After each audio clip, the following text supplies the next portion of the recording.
Good morning. Basa na tayo ng ating libro.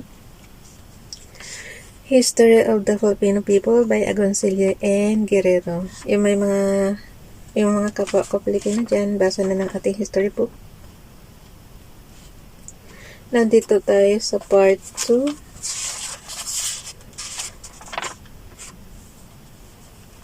Topic number 5. Karugtong pa rin to ng integration into the Spanish Empire. Nandito tayo sa paragraph number... Hanapin niyo yung inyong significance of the Magellan Expedition. Nandito tayo sa paragraph nito. Basa.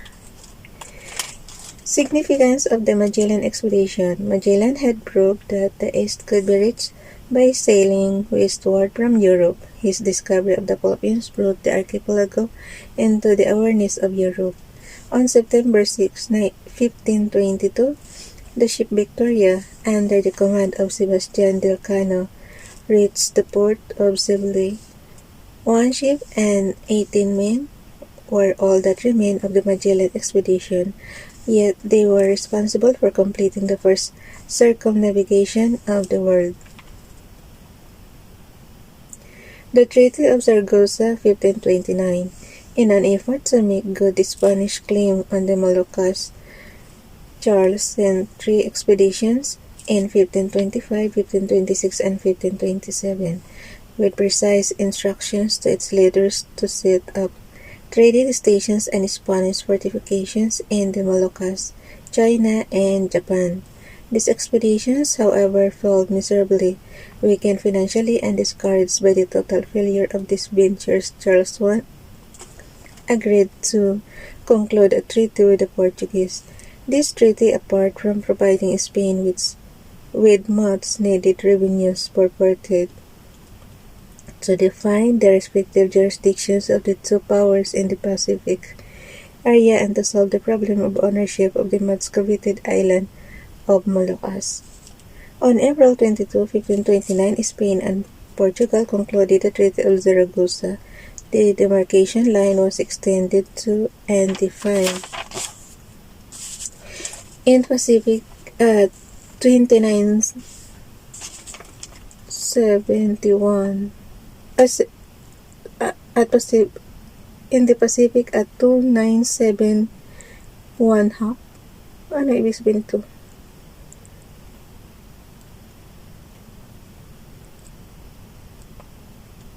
I don't know, pero yun ang nakasulat, guys. Leagues east of the Moluccas, Portugal gained the right of ownership and settlement over... Nagagalaw siya. Lands. Andito kasi yung ilaw sa ibaba. West of the line, Spain owned those found. East of the line, Spain sold whatever right she may have had over the Moluccas.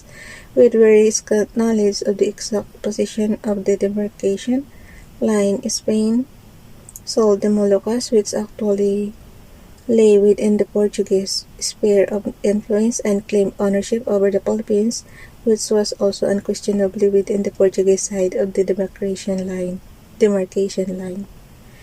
The Villalobos Expedition. In spite of this treaty, however, Charles I made one more effort to obtain a foothold in the East, heartened by the return of the survivors of the Legazpi Expedition in 1536, and the glowing report of Andres de Urdaneta, the chronicler of the expedition. He dispatched an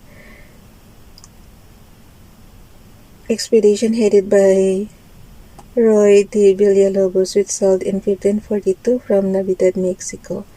The expedition was instructed to establish permanent settlements in the Islas del Poniente, the Western Islands, or the Philippines. Western Island pala tayo. In 1543, Villalobos reached the island of Sarangani, south of Mindanao, where he attempted to establish a settlement. The hostility of the natives in the region, the scarcity of provisions, and the mutinous traits of his men, who had not expected to lead an agricultural life in coming to the east, forced Villalobos to withdraw and sail southward to the Moluccas, where he was forced to surrender to the Portuguese.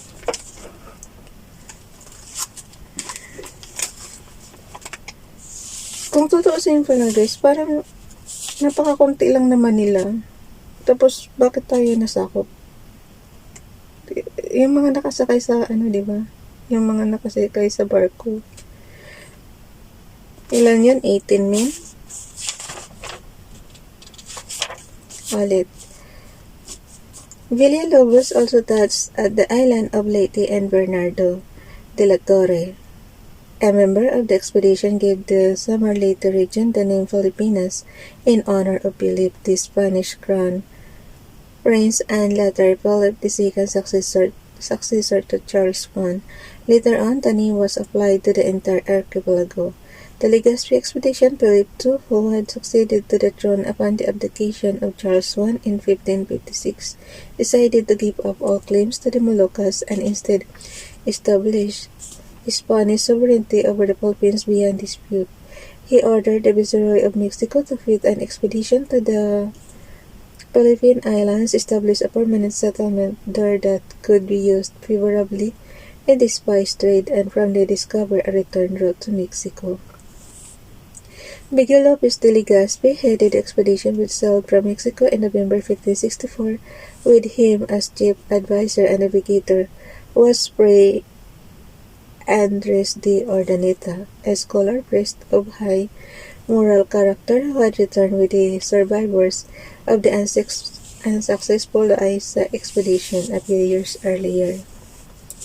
Familiar with the geography of the Philippines and the Moluccas, and knowing that both lay within the Portuguese hemisphere, Urdaneta was prompted to counsel both king and viceroy to bypass the two regions and instead colonize New Guinea, which was located on the Spanish side. Legazpi, however, received sealed orders to colonize the Philippines to be opened only when the fleet was already in the high seas. Thus, against his better judgment, Legazpi was obliged to follow the instructions of the Mexican Supreme Court. The expedition arrived in Cebu on April 27, 1565. Legazpi passed by the island of Bohol, where the Spaniards found the natives most hostile. The Spaniards learned that 2 years earlier, the Portuguese disguised as Spaniards committed depredations in the coastal villages. Legazpi repeatedly sent messages of friendship and peace to Sikatona, chief of Bohol. Eventually, Legazpi and the Bohol chieftain concluded a blood compact, the ancient Filipino method of sealing blood, brotherhood, and friendship. In Cebu, Legazpi concluded a treaty of friendship with the chieftain of the island, Raja Tulpas. This treaty was to signal the conquest of the Philippines. The treaty provided, among other things, of the prosecution of Filipinos who committed crimes against Spaniards with no corresponding reciprocity insofar as Spaniards committing crimes against Filipinos were concerned. Thus, the chieftain who used to be the power in his little island may not expect Spanish offenders to be brought to his court, for the latter would have to be tried by the Spanish governor. This treaty therefore signified the loss of freedom of the Filipinos and acknowledged their reduction as vassals of Spain. In 1565, Legazpi established the first permanent settlement in the Philippines. He called the new settlement in Cebu San Miguel, but later renamed it Santissimo Nombre de Jesus. However, Portuguese attacks and the continued hostility of the Cebuanos, as well as the serious shortage of provisions, made Legazpi move to Panay. From there, he dispatched Martin de Goiti in 1570 to explore the regions farther north. De Goiti found a fortified town called Manila. He concluded a blood compact. So kung tutuusin, ang naunang nasakop ng Spaniards guys is Samar, and then yung Samar Leyte, di ba? And then Cebu, and then bago itong Manila. So late na yung Manila. From there, he dispatched Martin de Goiti in 1570 to explore the regions farther north. De Goiti found a fortified town called Manila. He concluded a blood compact with Raja Sulaiman, the town's Muslim chieftain, though the pact of friendship did not ally the latter's suspicions that the Spaniards had come to impose their rule and exact tribute from his people. Hostilities inevitably ensued. Digoite and the soldiers withheld. So sa Manila, ang original din dyan is mga Muslim chieftain. Tama. With Raja Sulaiman, the town's Muslim chieftain, though the pact of friendship did not allay the latter's suspicions that the Spaniards had come to impose the rule and exact tribute from his people. Hostilities inevitably ensued. Digoite and the soldiers, with the help of the Visayans who had accompanied them on this mission, razed the town to the ground. Upon the Digoite's suggestion, Legazpi himself went to Manila. Wait lang guys. Went to Manila and in 1571 established there the capital of the Philippines. Oh. So, ano pa lang, 1571 pa lang, Manila na ang capital ng Philippines. Hindi na siya nabago guys up to present. Ulit ha. Upon the Digoite's suggestion, Legazpi himself went to Manila and in 1571 established there the capital of the Philippines. From Manila, strong expeditionary forces were sent to explore and bring about the conquista of other parts of the archipelago. The Spaniards met little opposition from the unorganized barangays of Luzon and the Visayas. The lack of cohesive and highly integrative political system, the extreme diversity of languages, the willingness to...